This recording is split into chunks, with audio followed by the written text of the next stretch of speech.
योग।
ये शाम भाव में सबका स्वागत है। वैशाली जी आगे पढ़े। अर्पिता नमस्ते। नमस्ते आंटी। नमस्ते सब योगियों को। हम लोग अष्टावक्र गीता पढ़ रहे हैं। अष्टावक्र गीता में छठा प्रकरण सूत्र पहला। जनक बोल रहे हैं, आत्मा आकाश की भांति है, उसका त्याग और ग्रहण नहीं है। आत्मा आकाश की भांति है, उसका त्याग और ग्रहण नहीं है। सूत्र पहला। जनक उवाच आकाशवद अनन्तो अहम् घटवत् प्राकृतं जगत् इति ज्ञानं तथैतस्य न त्यागो न ग्रहो लयः। आकाशवद अनन्तो अहम् घटवत् प्राकृतं जगत् इति ज्ञानं तथैतस्य न त्यागो न ग्रहो लयः। मैं आकाश की भांति अनंत हूँ। यह संसार घड़े की भांति प्रकृतिजन्य है, ऐसा ज्ञान है। इसीलिए न इसका त्याग है, न ग्रहण है और न लय है। मैं आकाश की भांति अनंत हूँ। यह संसार घड़े की भांति प्रकृतिजन्य है, ऐसा ज्ञान है। इसीलिए न इसका त्याग है, न ग्रहण है और न लय है। हरिओम।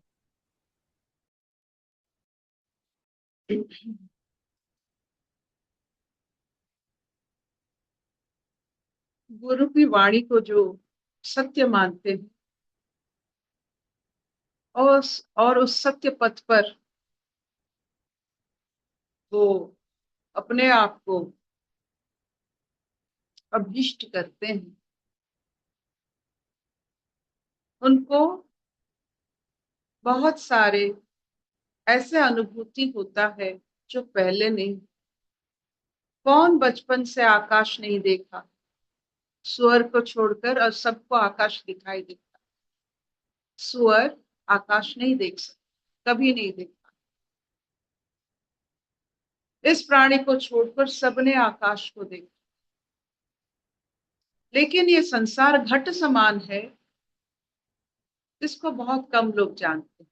जो आज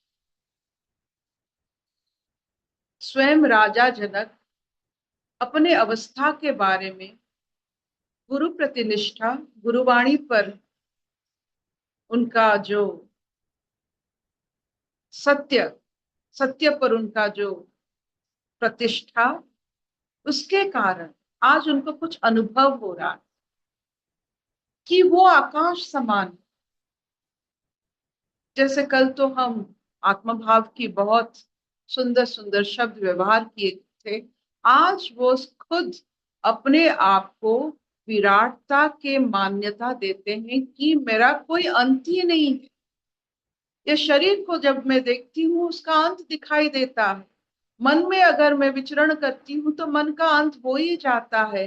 लेकिन जिस अवस्था में अपने आप को आज मैंने पाया है गुरु भक्ति के कारण, गुरु दर्शन के कारण, गुरु उपलब्धि के कारण, ये केवल और केवल मुझे ऐसा प्रतीत होता है कि मैं विराट हूं, मेरा कोई अंत नहीं है। ऐसा सोच कि आपका कोई अंत नहीं है, आप सब में हो और सब आप में है, ऐसे सोच को, जिसके पास ऐसा सोच हो सकता है उसको पता नहीं चलता उसका शरीर है, उसका कोई जाति है, उसका कोई गति है और उसका कोई वस्तु है, उसको कोई कुछ मालूम नहीं पड़ता है। आपने एक चीज देखा होगा, आपने वस्तुओं को मेरा कहते हो, ये वस्तु मेरा है, ये घर मेरा है। कोई वस्तु को आपको दे, आपने कभी सुना है वो वस्तु कह रहा है ये मेरा मालिक है, ये मेरा है? ये नहीं होता है। ये एक तरफा प्यार से हम लोग बिल्कुल अपना जीवन काट देते हैं। आपने अपने एक एक धर्म बनाया, उसको कहते हो ये मेरा है। क्या धर्म कहता है आप उसके हो?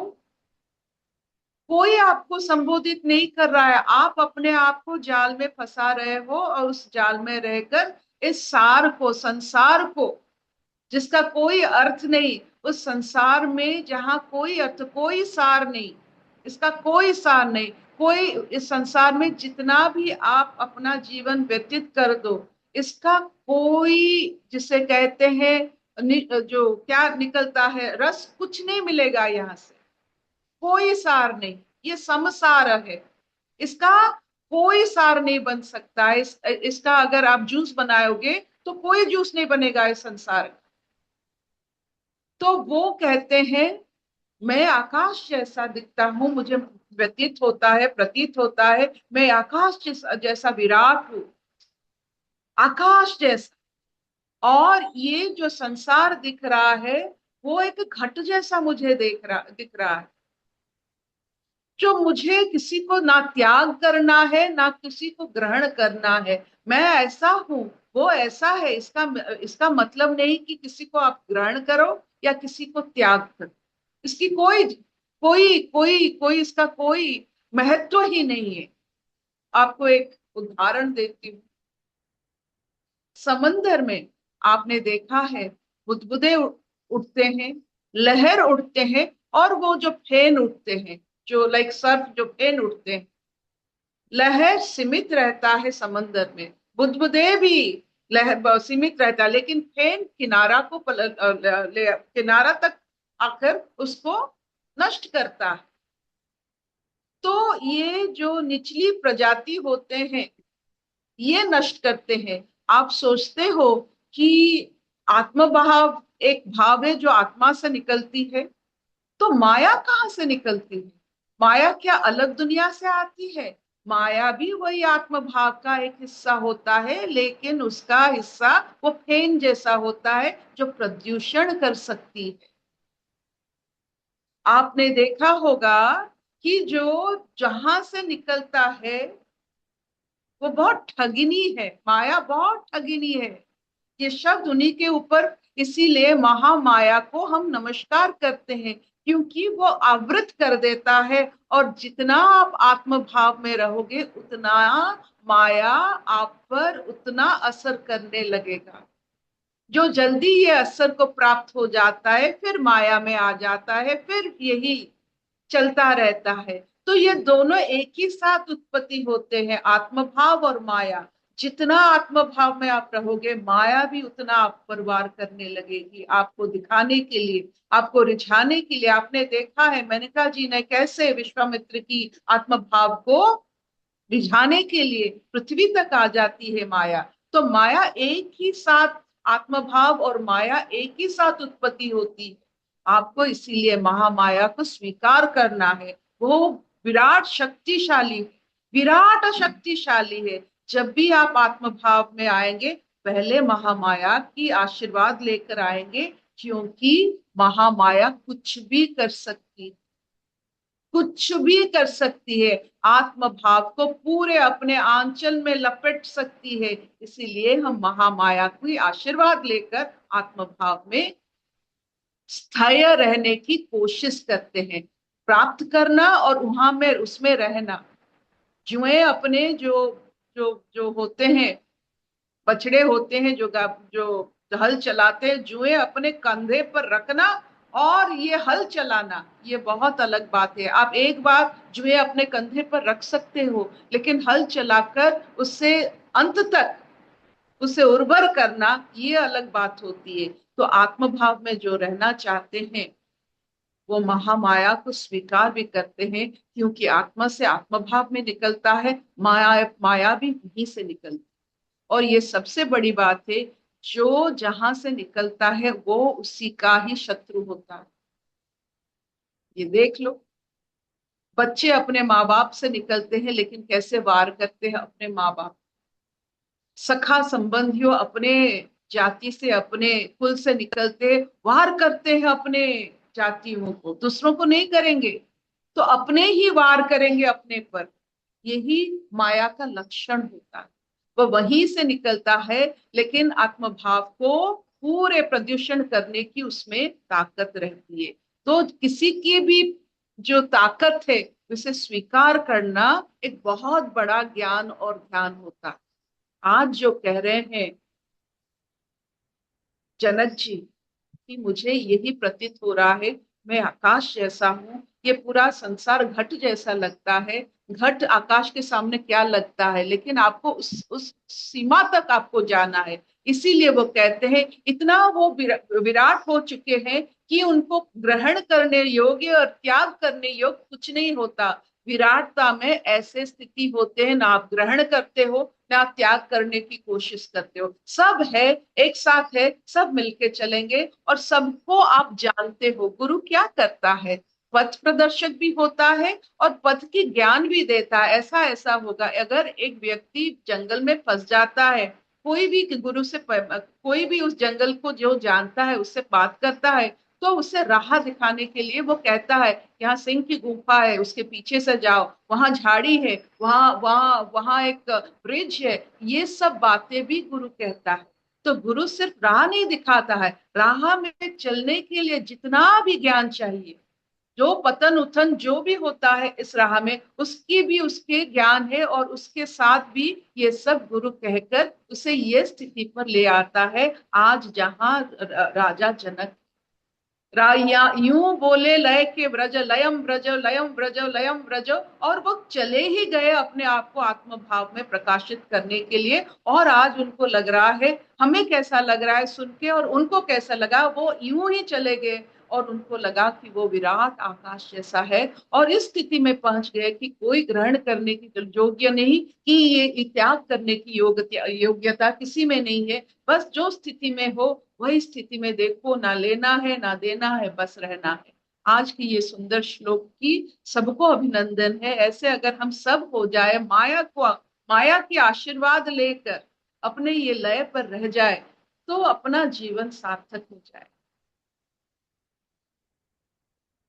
क्या इतना चलेगा?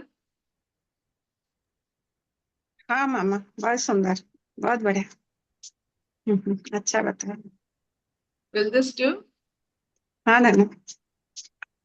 अशतो मा सत्तमय, तमसो मा ज्योतिर्गमय, मृत्युर्मा अमृतंगमय। सर्वे सुखिनः सन्तु, सर्वे सन्तु निरामया, सर्वे भद्राणि पश्यन्तु, मा कश्चित् दुःखभाग् भवेत्। ओम शांति ही शांति ही शांति ही।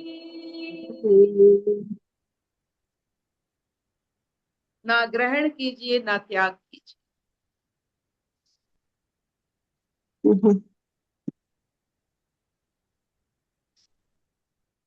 Thank you.